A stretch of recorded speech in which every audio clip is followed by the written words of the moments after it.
Bueno, vamos a retomar.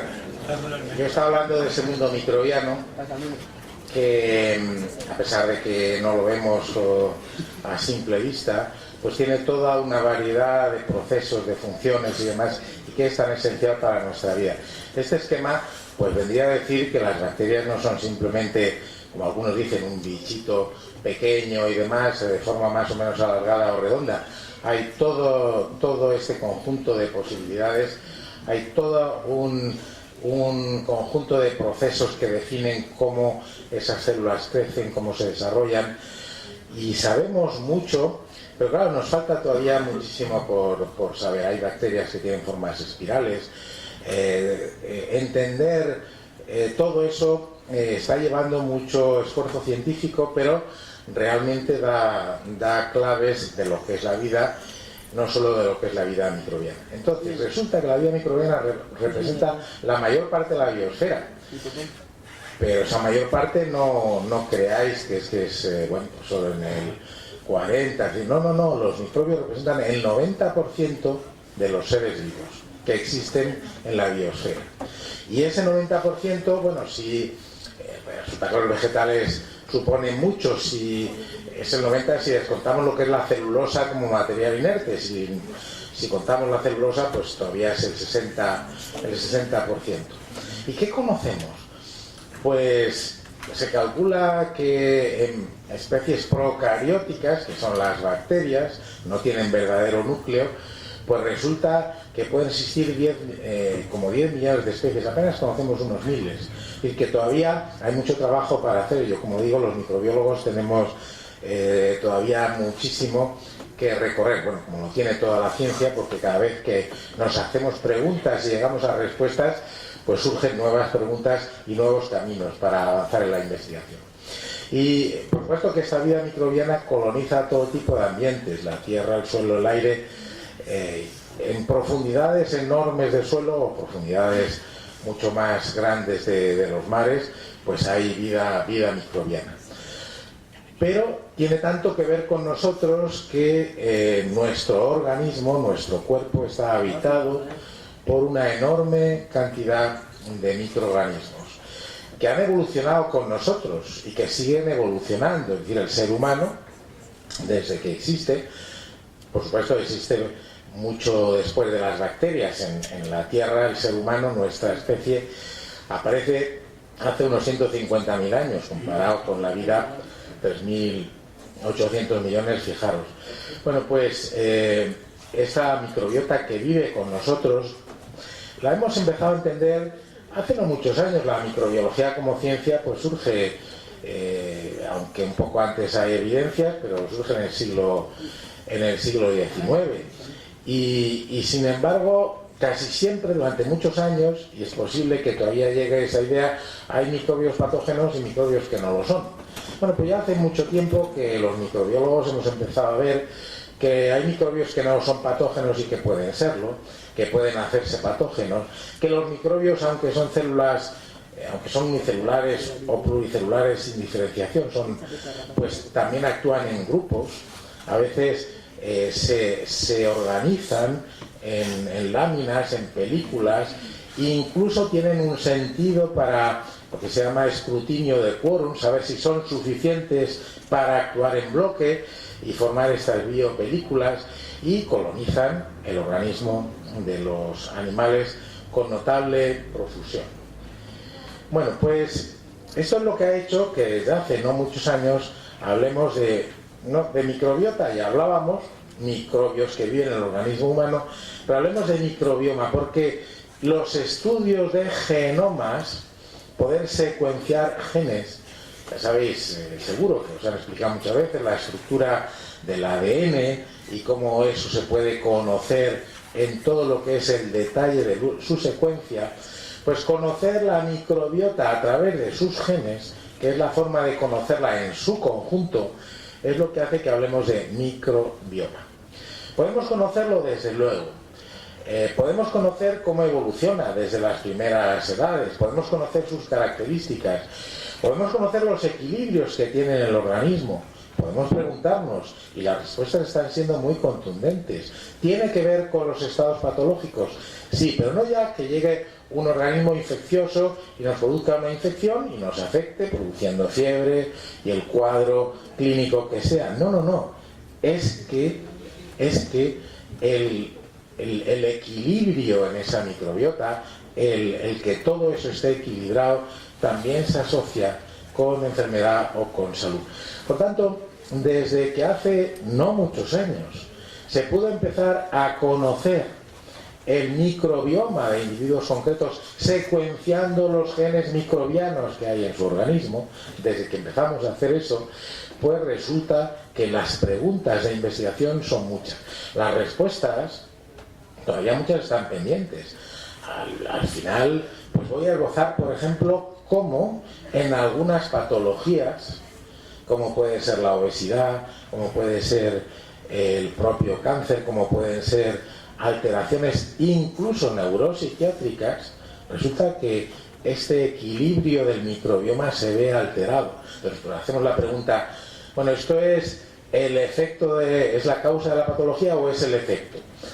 Estamos en ese tipo de preguntas, pero se está trabajando en el mundo con una profusión notable, porque el esquema sería más o menos este para un microbio. Este es un esquema del trabajo nuestro con una levadura que habita en nuestro organismo, que se llama Candida albicans, y que resulta que normalmente está controlada, pero puede haber situaciones en que se descontrole y comienza a crecer. Y como vemos, aquí a la derecha, pues puede llegar a crecer y a producir incluso la muerte. Puede llegar a crecer, si movemos a la izquierda, y las defensas eliminarla. O podemos, bueno, todo ese equilibrio de que hay un microbio que está presente, que puede no producir patología, que puede llegar a producirla, que puede desarrollarse en exceso, que puede desarrollarse por defecto y ser eliminado, todo eso forma parte de este esquema. Y es que resulta que a medida que sabemos más del microbioma, pues se habla, y creo que con razón, del último órgano del cuerpo humano. Lo mismo que tenemos pues el estómago, el hígado, el pulmón, lo que sea, pues tenemos todo un conjunto de microbios, de vida microbiana que habita en nuestro organismo, que responde a unas situaciones fisiológicas, que se puede alterar produciendo patologías. Y fijaros lo que señalamos aquí. 10 a la 14 células microbianas hay en nuestro organismo. La cifra de células propias se estima en 10 a la 13. Por lo tanto, 9 de cada una de las células que albergamos son microbianas, no son células que respondan a células humanas, pero son básicamente importantes para que podamos vivir. ¿Y cuándo empieza todo esto? Pues empieza nada más nacer. Hay algo de discusión de si el feto en el seno materno, hasta hace poco siempre se decía, el feto en el seno materno es estéril a estos efectos. No hay microbios. Naturalmente, nada más nacer el niño, pues se expone a esta vida microbiana, que empieza por estar en el propio cuerpo de su madre, de la madre que lo da a luz, y por tanto es colonizado por estos microbios que han evolucionado con el organismo humano. No nos va a habitar cualquier microbio, va a habitar aquellos que tienen características capaces de hacerlo. Bueno, pues con este esquema vamos a ir adentrándonos un poquito en cómo funciona todo esto. Fijaros, los quesos estadísticos con esos colores pues indican grupos microbianos que se han podido estudiar, porque el potencial que tiene la genómica es extraordinario. Es decir, la genómica resulta que es lo que, por ejemplo, permitiría decir que cualquiera de vosotros habéis estado hoy aquí con algún rastro de ADN, por pequeño que sea que quedara, y eso pues es lo que hace la genómica forense cuando descubre un asesinato, cuando tal persona, recientemente hemos visto en la prensa, alguien que usted me está acusando, sí, mire usted, y además hay prueba, pues tiene razón, me estoy refiriendo a ese brasileño que asesinó de una forma tremenda a ciertas personas. Bueno, pues ese rastro génico también lo vemos con los microbios.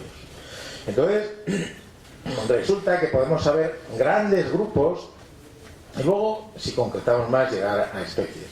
Aquí estos bloques estadísticos, el color rojo, el color azul, etcétera, pues corresponde a distintos grupos de microorganismos. ¿Y qué es lo que vemos? Pues que en el organismo humano hay muchos microorganismos en el intestino, que respondería a esta composición. Pero los hay también incluso en el estómago y en el esófago. En el estómago la acidez es grande, los microbios que ahí pueden vivir son pocos. Hay algunos. Hay una famosa bacteria descubierta hace no muchos años, el llamado Helicobacter pylori, que se asocia a úlceras gastroduodenales y que no creo que muchos de vosotros hayáis padecido esta úlcera, pero que sin duda en un futuro pues tendréis que sufrir este tipo de pruebas para ver si está esta bacteria. Pero es que en la boca pues tenemos otra composición, en la piel otra composición, en cavidades abiertas como la vagina en la mujer otra composición de microbios que están presentes. El microbioma puede dar lugar a este tipo de resultados. Igual algunos se pregunta ¿qué quiere decir estos colores? Estos colores, porque fijaros, el rojo corresponde a bloques, filums, de lo que llamamos firmicutes. Firmicutes son bacterias que tienen la cubierta dura, son las famosas bacterias gram positivas que probablemente habéis oído hablar. Y luego pues el bloque más en azul pues son las llamadas proteobacterias. Esas bacterias que todo el mundo sabíamos que era una bacteria llamada Escherichia coli, que aparte de habitar el intestino de todo el mundo, pues también han servido a los investigadores para avanzar mucho en toda la biología molecular. Bueno, pues todo esto, ¿qué es lo que revela? En primer lugar, que la composición de la microbiota, las distintas superficies y cavidades de nuestro organismo varía, que la dotación genética, porque el microbioma nos permite no solo saber que corresponde a esta especie, nos permite saber qué capacidades metabólicas tiene y preguntarnos si eso contribuye en nuestro organismo. Y todo eso, todo ese esquema es lo que empezamos a conocer en su conjunto. Porque los microbiólogos ya hacía mucho tiempo que hacíamos microbiología clínica y cultivamos tal microorganismo patógeno, lo cultivamos, lo aislamos. Bueno, eso es una parte pequeñísima de la verdad completa, que es todo un conjunto de microorganismos que se han ido incorporando, porque resulta que cada una de estas especies, células microbianas, tienen afinidades por otras, tienen receptores, se pueden pegar unas a otras, pero de una forma específica. Se pueden adherir, por ejemplo, a las paredes del intestino, a las células de las paredes del intestino. ¿Y esto qué es lo que va generando? Verdaderos consorcios microbianos que integran ese microbioma. Es decir, toda una población integrada por sus características biológicas, por sus características genéticas, bioquímicas, etc. Bueno, ¿cómo catalogamos todo eso? No llevaría mucho tiempo el explicarlo, pero simplemente tomando muestras de la